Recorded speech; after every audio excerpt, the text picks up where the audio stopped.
Kody Brown thought he could charm his way through another interview. He was wrong. Dead wrong. When the Sister Wives patriarch sat down with Nick Viall and Natalie Joy for the Viall Files podcast, he probably expected the usual softball questions about polygamy and reality TV drama. What he got instead was a full-scale interrogation that left him visibly rattled, defensive, and scrambling for excuses that convinced absolutely no one. The moment that's now circulating across social media shows Kody at his worst. His body language screamed discomfort as the host pressed him on the one topic he desperately wanted to avoid: why he refuses to actually show up for his estranged children. Not with phone calls, not with text messages, but in person, face to face like a real father would. Nick and Natalie didn't hold back. They leaned in hard, questioning Kody's repeated claims that he's reaching out to his kids while simultaneously admitting he hasn't seen most of them in months or even years. The tension in that studio was thick enough to cut with a knife. Kody's usual bravado crumbled. His go-to deflections about relationships being two-way streets fell flat. Even his attempts at humor landed with zero laughs from the other Special Forces cast members sitting nearby. What made this interview so explosive wasn't just Kody's defensive meltdown. It was watching him get confronted by people who aren't his ex-wives, aren't his children, and have absolutely no reason to coddle his fragile ego. These were strangers calling out behavior that everyone who watches Sister Wives has witnessed for years. The excuses, the blame shifting, the absolute refusal to take real accountability for his failures as a father. Kody kept insisting he's doing everything right, that he tells his kids he loves them, that he reaches out constantly, but his own words betrayed him. When pressed about why he doesn't get on a plane to see them, he had no answer. When challenged about treating his adult children like they owe him something, he deflected. When Natalie point-blank told him it's his job as the parent to maintain those relationships, he snapped back defensively, insisting he is reaching out. But here's the thing that made this interview absolutely detonate across the internet. Kody's own child was watching, and Leon Brown had receipts that would blow their father's entire narrative to smithereens. The lies Kody told during that podcast, Leon was about to expose every single one of them in the most brutal, public way possible. Because while Kody was sitting there claiming he's this devoted dad who just can't catch a break, the reality was something far darker, and Leon wasn't about to let him get away with it anymore. The question came like a knife, sharp,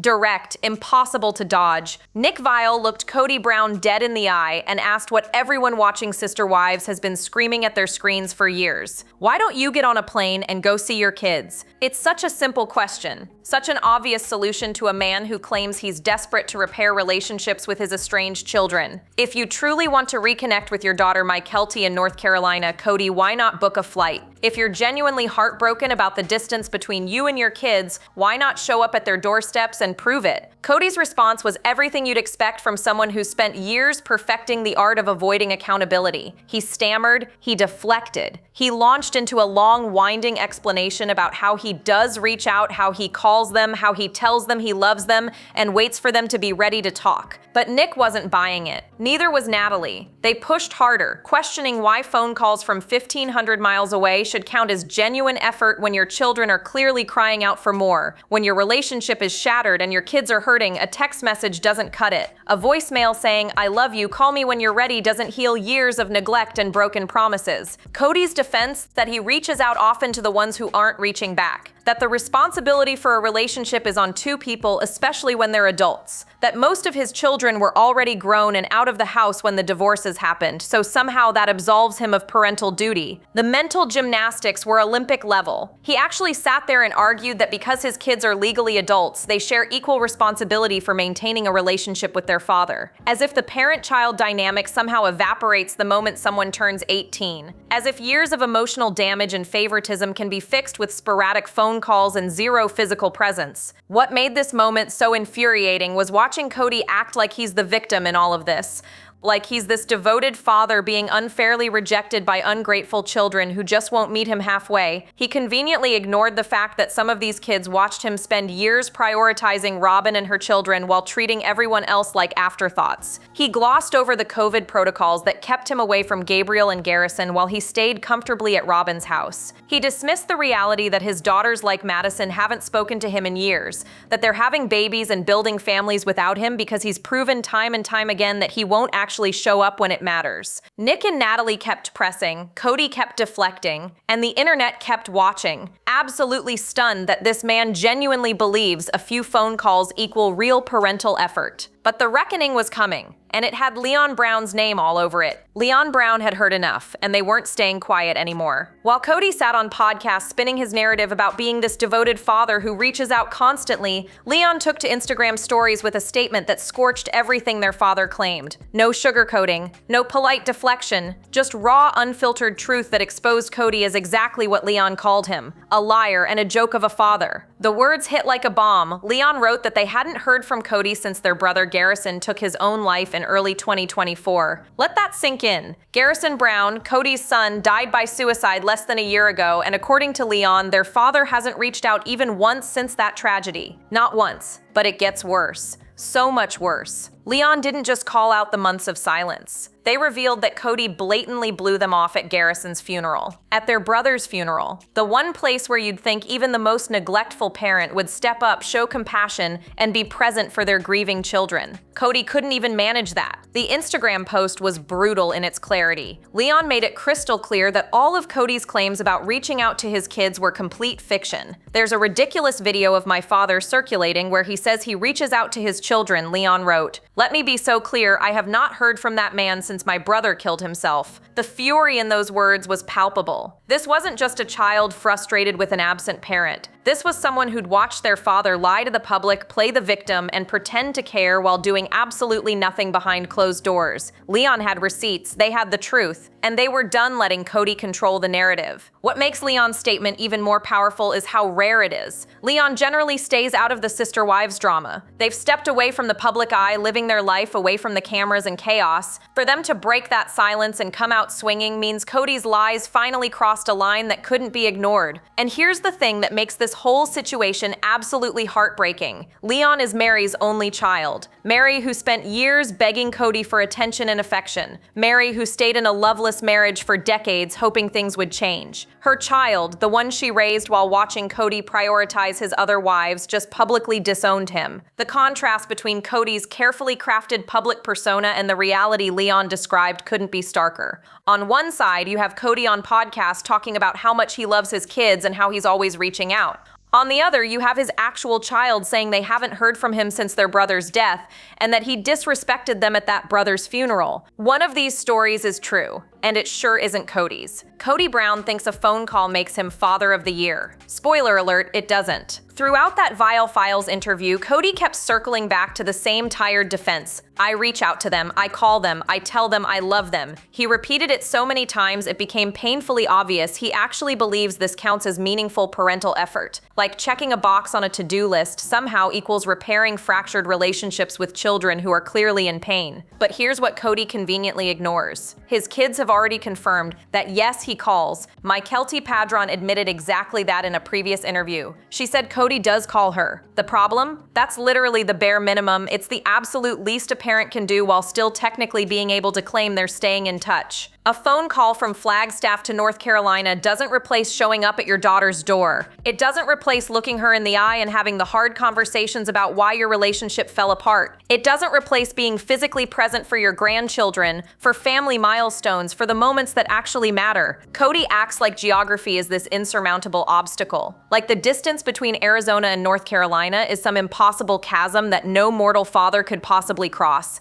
Except planes exist. Cars exist. If Kody genuinely wanted to see his kids, nothing would stop him. He has the money, he has the time. What he doesn't have is the willingness to face the uncomfortable truth that repairing these relationships requires real sacrifice and genuine accountability. Instead, he picks up his phone, leaves a message saying he loves them, and then sits back waiting for them to come around. Waiting for the anger to fade, waiting for his ex-wives to stop being bitter, so his kids will magically forgive him. It's the most passive, cowardly approach to fatherhood imaginable. And the worst part, Kody genuinely seems confused about why this strategy isn't working. He acts baffled that his adult children aren't falling all over themselves to reconnect with a man who offers nothing but sporadic phone calls and zero accountability. He can't wrap his mind around the fact that his kids need more than words, they need action. They need him to prove through his behavior, not just his voicemails, that they actually matter to him. The phone call fallacy is Kody's security blanket. It lets him pretend he's trying while never actually putting himself in a vulnerable position. He doesn't have to face his children's pain directly. He doesn't have to sit across from Mykelti and hear exactly how his favoritism damaged her. He doesn't have to look Gabriel in the eye and apologize for choosing Robyn over him during COVID. He gets to avoid all of that and still claim he's doing his part. But his kids aren't buying it. Leon isn't buying it, and the millions of people watching this train wreck unfold aren't buying it either. A phone call isn't enough, Kody. It never was. For one shining moment, it looked like Kody Brown might actually get it. During his appearance on Special Forces World's Toughest Test, the show's directing staff put Kody through brutal interrogations that forced him to confront his failures as a father and husband. And in what seemed like a genuine breakthrough, Kody admitted he was the discrepancy in his family relationships. He took accountability. He acknowledged that the common denominator in all his broken relationships was him. Fans watching that moment felt something they hadn't felt about Kody in years: hope.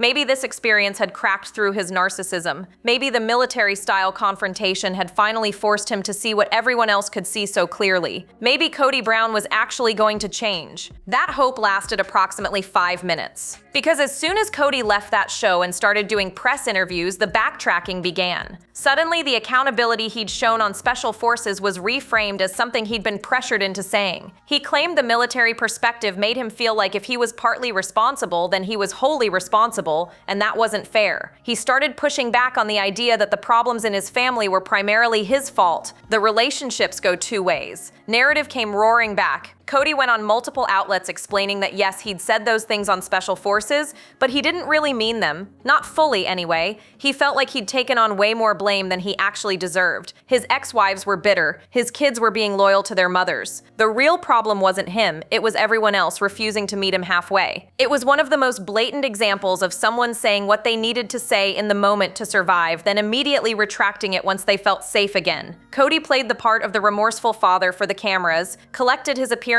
fee, and then went right back to his old patterns of blame and deflection. And here's the thing that makes this betrayal so infuriating. Kody even admitted in interviews that Special Forces motivated him to be more engaged with his children when he got home. He said the experience pushed him to try harder, to reach out more, except his own kids are now publicly stating that's a complete lie. Leon says they haven't heard from him since Garrison's death. Madison hasn't spoken to him in years. Gabriel and Gabe have confirmed the estrangement continues. So where exactly is this renewed engagement Kody claimed Special Forces inspired? Where are these deep efforts to reconnect? They don't exist. They never existed. It was just another story Kody told to make himself look better while doing absolutely nothing to actually change his behavior. The Special Forces moment could have been a turning point. Instead, it became just another example of Kody's pattern: brief, performative accountability, followed by immediate backsliding into the same selfish, self-protective behavior that destroyed his family in the first place. Some things never change, and Kody Brown is apparently one of them. Let's talk about the actual body count of Kody Brown's parental negligence. This isn't abstract, this isn't speculation. These are real children with names, faces, and documented estrangements that Kody continues to downplay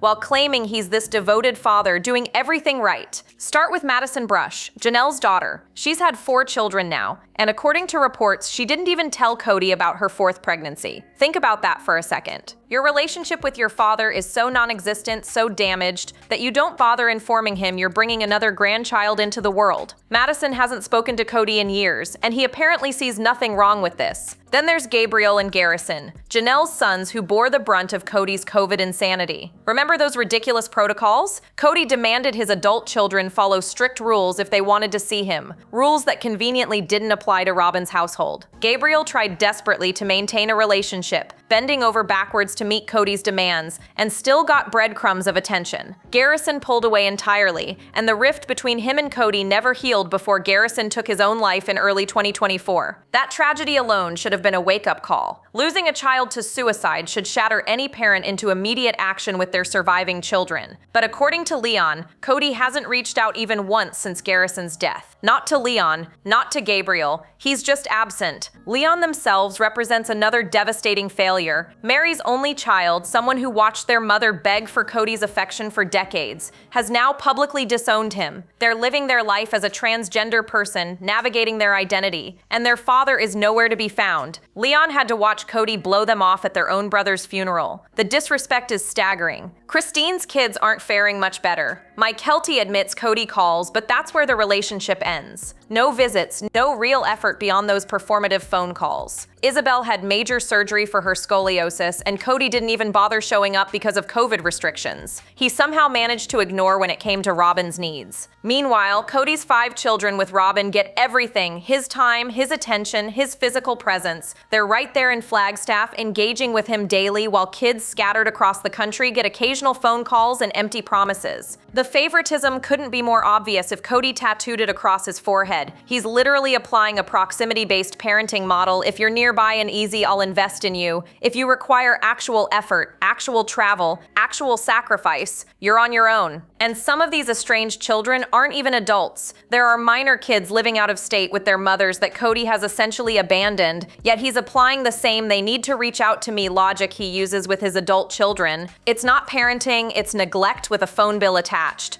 Of course, Robyn Brown has something to say about all of this, and of course it's completely self-serving. While Kody's estranged children are publicly calling him out for his failures, Robyn has positioned herself as his defender, suggesting that the real problem isn't Kody's neglect. No, according to Robyn, the issue is that those bitter ex-wives have poisoned the children against their innocent father, who's just trying his best. It's a narrative that's as convenient as it is false. Robyn has gone so far as to compare Kody's rejection by his kids to her own difficult childhood, getting emotional as she declared that when she sees Kody being rejected by his children, she sees herself. The performance was Oscar-worthy. The logic behind it, absolutely nonsensical. Because here's what Robyn conveniently ignores. She directly benefits from Kody's estrangement from his other children. Every moment Kody isn't investing in his relationships with Madison, Leon, Gabriel, Mykelti, and the others is a moment he's spending with her and her 5 kids. Every dollar he's not spending on plane tickets to North Carolina is a dollar staying in their Flagstaff household. Every ounce of emotional energy he's not pouring into repairing broken relationships is energy he's funneling into the only family he seems to actually care about anymore. Robyn has been positioned as the favored wife for years, and she's done absolutely nothing to discourage that dynamic. In fact, she's actively reinforced it. During COVID, her household became Kody's home base, while he implemented insane protocols that kept him away from his other children. She watched him choose her kids over his others, and said nothing. She's witnessed the favoritism, the neglect, the broken promises, and her response has consistently been to defend Kody rather than push him to do better. Her claims that the ex-wives influenced the children's perceptions might hold water if not for one glaring problem. The children themselves are adults with functioning brains, who watched Kody's behavior firsthand. They don't need Christine, Janelle, or Mary to tell them their father chose Robyn's family over theirs. They lived it. They experienced the rejection directly. Leon didn't need Mary to poison them against Kody. They watched their father blow them off at Garrison's funeral with their own eyes. Madison didn't need Janelle to explain why Kody doesn't deserve to know about her pregnancies. Years of his absence taught her that lesson perfectly well. Gabriel and Garrison didn't need anyone to tell them Kody's COVID rules were about control and favoritism. They felt the sting of that inequality in real time. And yet Robyn sits there, tears streaming down her face, acting like Kody is this tragic victim of parental alienation. She's admitted she disagrees with some of Kody's behaviors and attitudes,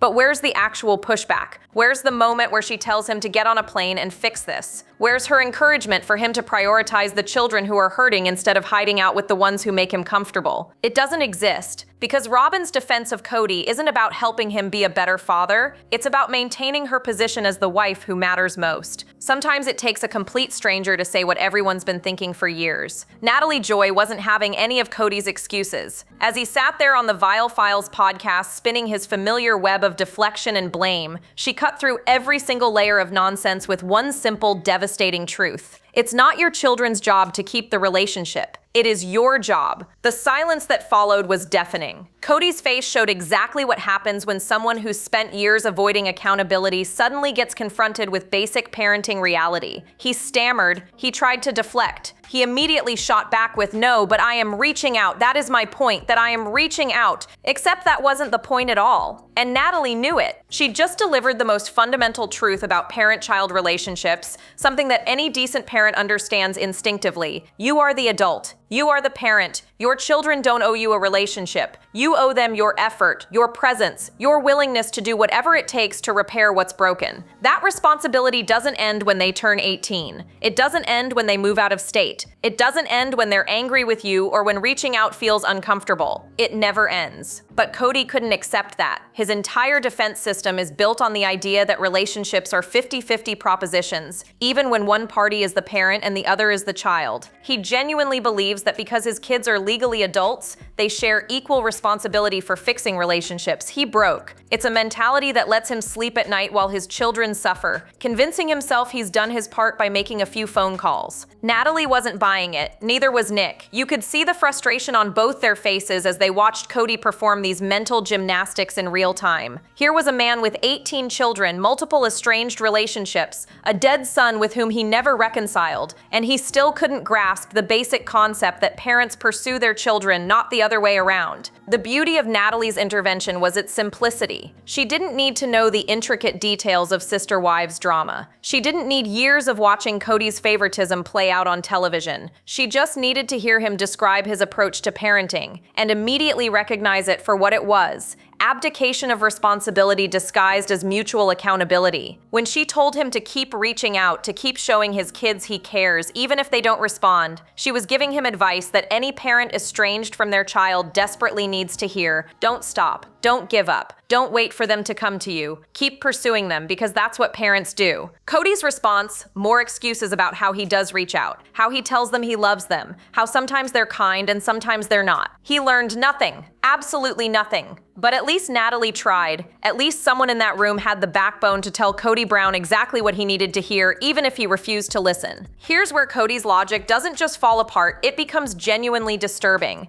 Because while Kody sits on podcasts talking about how his adult children need to meet him halfway, there's a reality he's conveniently ignoring. Not all of his estranged children are adults. Some of them are minors. Actual children, kids who are still legally and developmentally dependent on their parents for guidance, support, and emotional stability. And Kody is applying the same passive, wait-for-them-to-come-around approach to these minor children that he uses with his adult kids. Think about how twisted that is. You have a father who's decided that even his teenage children, his minor children living out of state with their mothers, somehow share equal responsibility for maintaining a relationship with him. Kids who are still in high school, still figuring out who they are, still desperately needing their father's active involvement in their lives, and Kody's treating them like peer-level adults who can choose whether or not to engage. That's not parenting, that's abandonment with extra steps. The disturbing part is how Kody's framed this entire narrative around the idea that most of his children were already adults when the divorces happened, so they were already out of the house and therefore don't need him the same way. But even if that were true, and it's not entirely accurate, it still doesn't account for the younger kids who watched their family implode and their father choose Robyn's household over maintaining relationships with them. These are children who needed their dad during one of the most traumatic periods of their lives. The family structure they'd known their entire existence was collapsing. Their mothers were going through painful divorces. Their siblings were scattering. And instead of being the stable, present force they desperately needed, Kody essentially checked out on everyone who wasn't living under Robyn's roof. Commentary channels analyzing Kody's interviews have pointed out this exact issue. He's got 5 kids with Robyn who get his daily attention because they're nearby and engaging, while minor children living in other states get treated like optional relationships